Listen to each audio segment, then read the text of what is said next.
qualquer desenho só amarelo. E com 5 ou 6 retas é fácil fazer um castelo. Com o lápis em torno da mão, me dou uma luva. E se fácil chover, com 2 riscos tem um guarda-chuva. Se um pinguinho de tinta cai num pedacinho azul do papel, num instante imagino uma linda gaivota a voar no céu.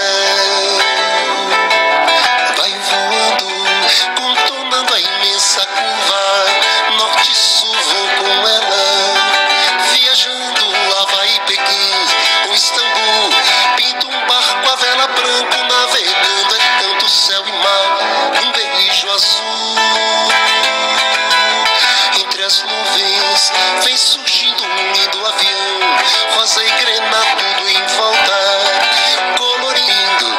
Se a gente quiser, ele vai pousar.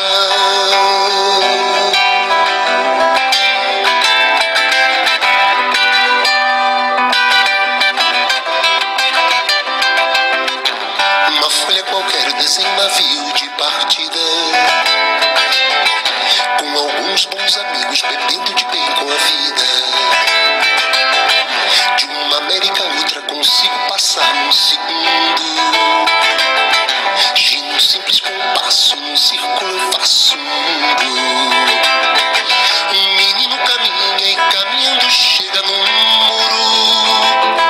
E ali, logo em frente, a espera pela gente, o futuro está.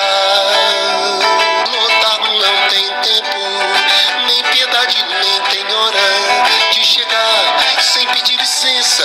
Muda nossa vida e depois convida a rir ou chorar.